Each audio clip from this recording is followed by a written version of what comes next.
From the studios of Farm Journal Broadcast, this is AgDay.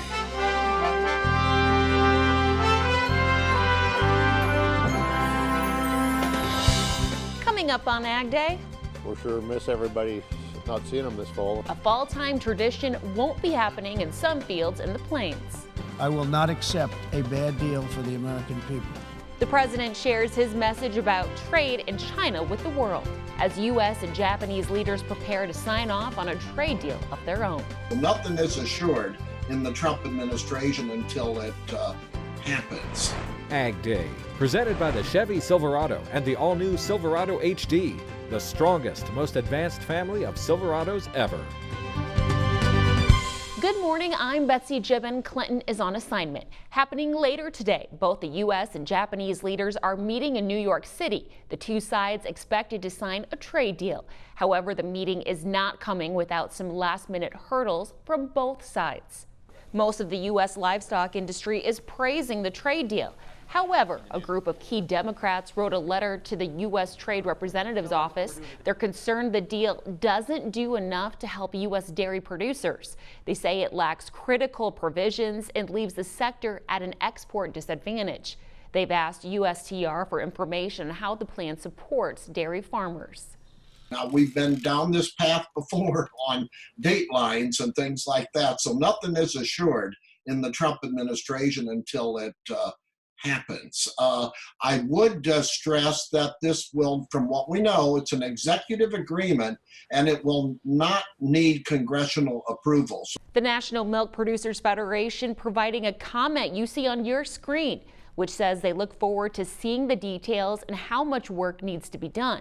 And here at home, economists say the dairy industry could finally be seeing some financial relief. The September, October, November contracts are trading in the $18 range. It's been a real struggle. We've had 5 years now, or almost 5 years, of relatively low prices, but we're starting to see that turn around a bit. We've had prices now for the last few months that have been up, and we're anticipating that they're going to continue to climb a little bit over the next several months. When it comes to Japan stipulations, the country insists on a firm commitment from the Trump administration to not tax Japanese cars. Japanese officials want a sunset clause with any benefits it has delivered to American ag producers to expire if President Trump follows through on an auto tax threat.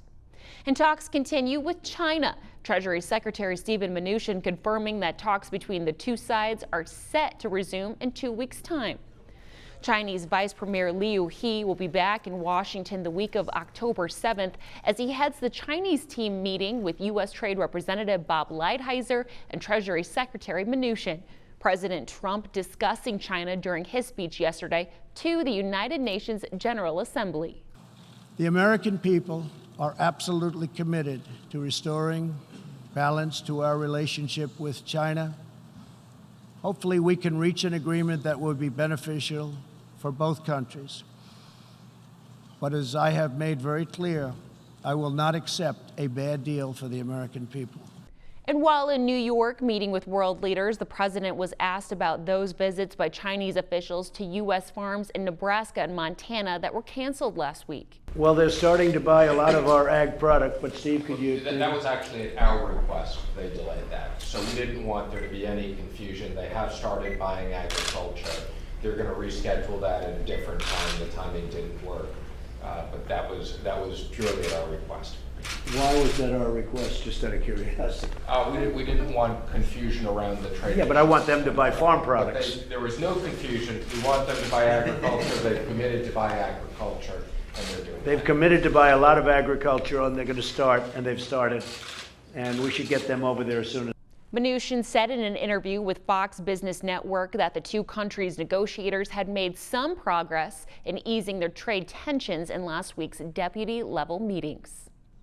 Concerns over African swine fever in South Korea are growing after the country confirmed a 5th case of the virus in a week.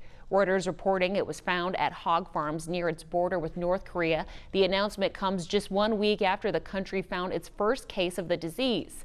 The disease that was first detected in China last year has now spread to North and South Korea, Vietnam, Laos, and the Philippines.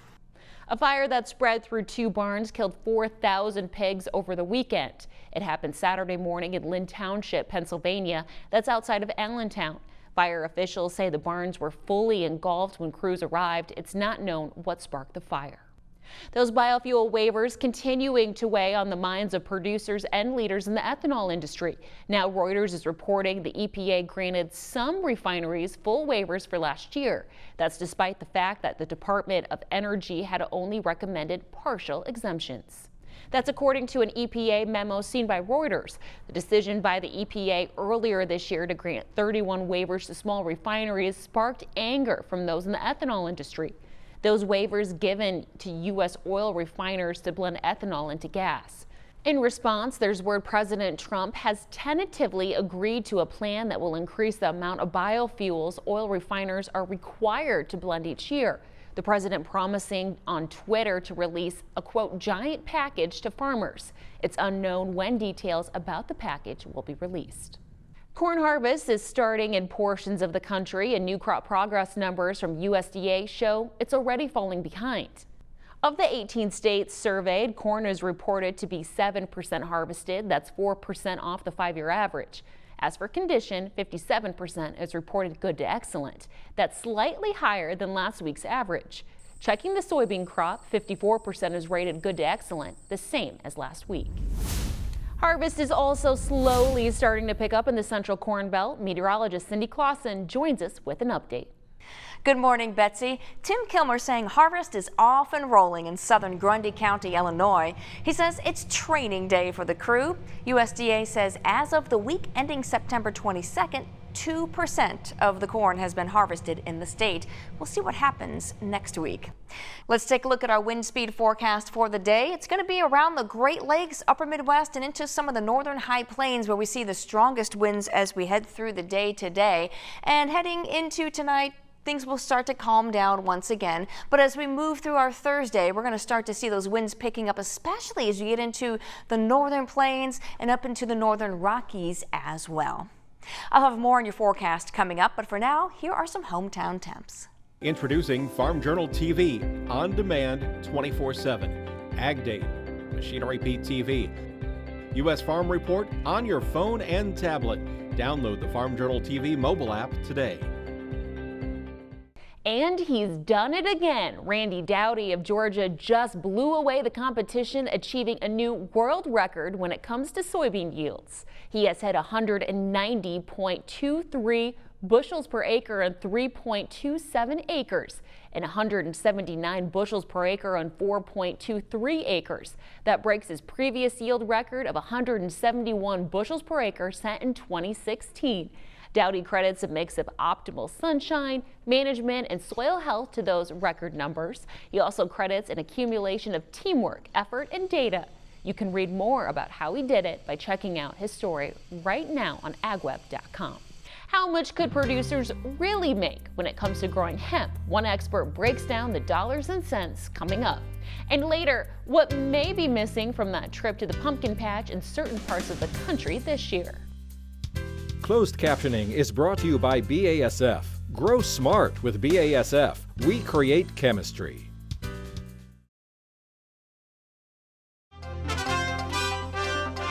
The news continues to get better for soybeans. Bloomberg reporting China has granted new waivers to several domestic state and private firms, exempting them from retaliatory tariffs on soybeans from the U.S.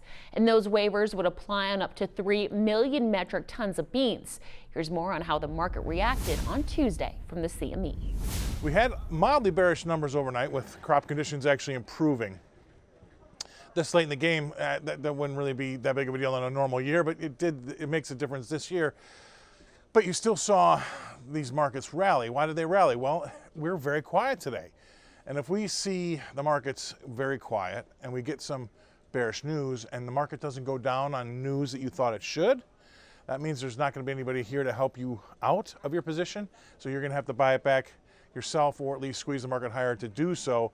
And so we saw a psychological move higher today because the markets were quiet. There weren't any new sellers to the market on the back of the fact we got that news last night. So we got a little bit of a squeeze. Well, let's wander over and talk about hogs here for a little bit. Boy, oh boy, they get kind of whipped around whether it's ASF, any new tweets or anything, any type of news on China, that's got the hog market kind of on the run. So those types of things, although have been abated as of late, are something that we have to worry about binary-wise, and that could change the direction in an instant. That's what's difficult about trading these. A new report says Amish farmers in Pennsylvania are starting to grow hemp and are expecting big profits from the newly approved crop. An expert breaks down the dollars with Clinton in this analysis from the road.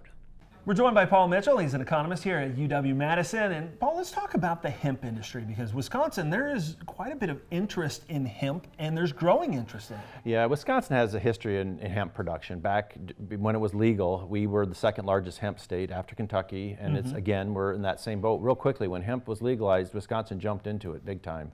Yeah. Part of the challenge with hemp, though, is trying to figure out, not just from an agronomic standpoint, but from an economic standpoint, what do the margins look like?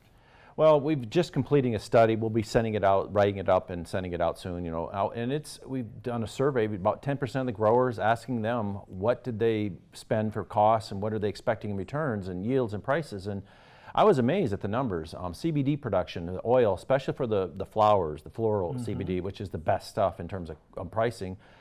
Some of them people can be pulling in over $50,000 in take-home pay after, but they're spending $9,000 to $12,000 an acre in cost, and this is small operations of a couple acres. It's more garden than a field. Right, and you're talking $50,000 an acre. Right, that's part of the craze. I'm realizing. At first I didn't believe it, and I kept checking. It's like, wow, okay, now I get this hemp craze. Those prices are going to come down. You can't keep selling at that. The market's already showing signs of oversupply and prices eroding quickly. And this year will prove a lot of things on what quality can we produce here in Wisconsin, what quantity, and then where are those prices going long term? This will not last. You can't keep bringing that kind of income in. What about from a lender standpoint? Can you get financing to put in a $9,000 to $12,000 an acre field? No, most of this has been self-financed right now. The lenders, there was some uncertainty about the legal system. Our state treasurer has clarified that it's fine, and now the lenders are concerned about returns, and wisely so, in the sense that we don't really know what this crop is. Are you going to make enough money if we lend you that money to pay back our loan? They don't want to have to foreclose, so they don't lend it to you unless they think you can make the money. And that's part of the lender's uncertainty, is trying to sort out what is the return here. Can this be a justifiable investment from our side as a lender? Yeah, it does seem like there are some challenges in growing this industry, but there's also some opportunity right there. Oh, definitely. And Wisconsin has a lot of advantages with all these other specialty industries. We have a lot of that infrastructure, institutional knowledge, ways to process things. That's why I think it'll establish here. The big question is going to be the size of the industry. How big will it be here in Wisconsin? And will it focus on the oils? Will it be a fiber? Will it be seed for human consumption? Things like that. We have a lot of market development to do. And so I think that's the future. All right, well, so much to watch. Appreciate you joining us. We'll be back with more AgDay and Check the Weather coming up in just a minute.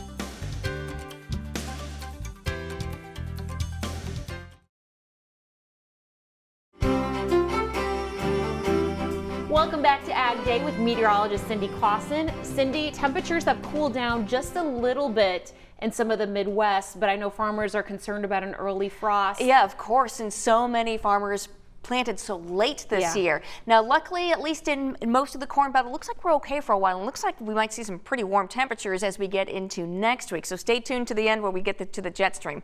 But as we head to today, we're going to be watching for some rain in parts of the nation's midsection. Let's take a look. We'll look for the chance of showers and some thunderstorms as this front moves through the nation's midsection right on through the Corn Belt. So let's put this into motion. Watch that there. A little more moisture up on the northern side of this into the Great Lakes, closer to the actual low pressure system. But we could see some scattered showers and thunderstorms even trailing down into the southern plains as that cold front will then stretch down there. It looks like we might see some heavier rain, maybe a little upper level support may really kind of increase that rainfall in parts of especially Arkansas. We'll watch that. That's what our model is trying to pick up on.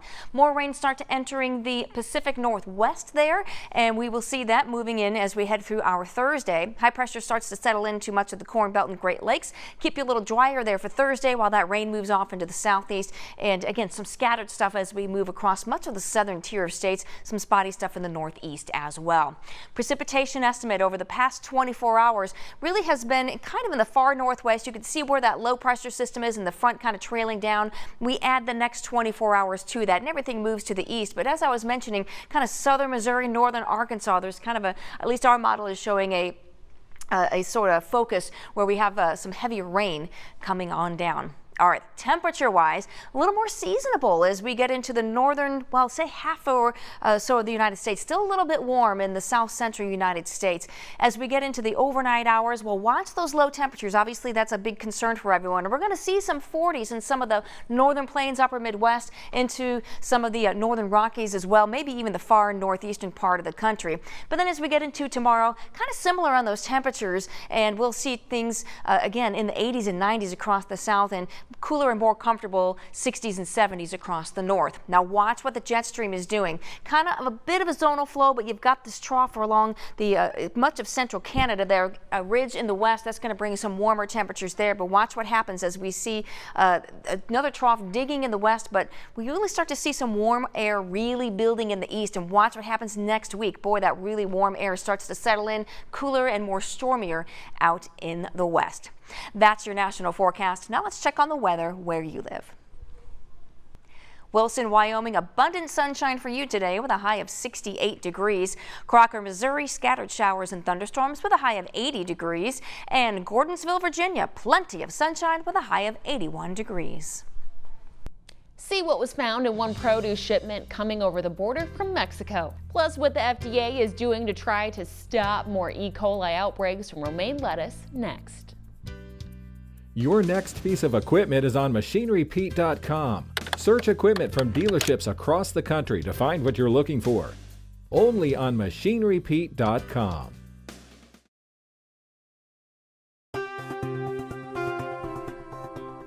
The Food and Drug Administration has formed a partnership with the leafy greens industry in Yuma, Arizona. The goal is to study how crops in the area have been contaminated with pathogens in the past. The FDA is enlisting help from the Welton Mohawk Irrigation and Drainage District. This follows an E. coli outbreak last year from romaine lettuce. The outbreak killed 5 people and made hundreds of others sick.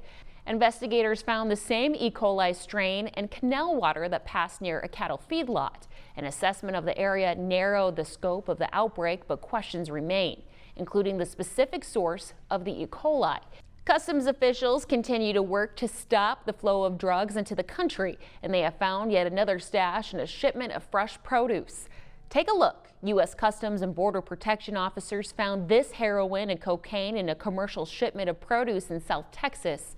They say the tractor trailer arrived at the Far International Bridge a few weeks ago and was inspected.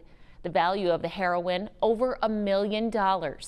A news release did not indicate what the shipment of fresh produce was in the trailer. Coming up, fall is here, and that means a trip to the pumpkin patch can't be far behind.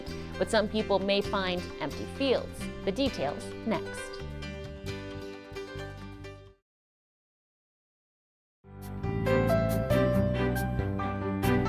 Usually about now, pumpkin patches across the country become a destination for many people, but some are struggling to open. Jessica Stevenson of KHGI takes us to one Nebraska family farm that has had to cancel an annual tradition. There's nothing here to see but some black dirt out there where the pumpkins would have been. This year's severe weather still impacting local farmers. Well, the year was a tough winter with all the snow, then all the rains in the spring, and continued since all the way through till now. The Cormostas say the pumpkin patch won't open this season, leaving thousands of dollars in seed and 10 acres unplanted. It supports our family some and that, but most of all is for the public out there to come out and enjoy the farm. Now, he's having to break the news to hundreds of students, organizations, and families. Everybody that's called so far to set up tours and that's been real disappointed, and it's been kind of a eye-opener for them also. And on the farm, both the family and their goats are missing the annual visitors. We're sure miss everybody not seeing them this fall, and all the kids and smiling faces and the people that come out and that's what we'll miss the most in that, you know. We already miss it now, and that just talking to people and that part of it, and then some of our businesses and stores that take our pumpkins, you know, they've had to go elsewhere, stuff too. So it's been a change. And sadly for this family, the pumpkins aren't the only crop impacted this year. In this particular farm, we got most of the corn in. Some of it was late because of the wet conditions. Then we also got flooded out, and a bunch of that we had to replant a bunch of it, and then also some of that got flooded out again. So there's places that there's absolutely nothing out there. So it's been a tough year on this farm down here. And we thank KHGI for that report. Well, that's all the time we have this morning. We're glad you tuned in. For all of it.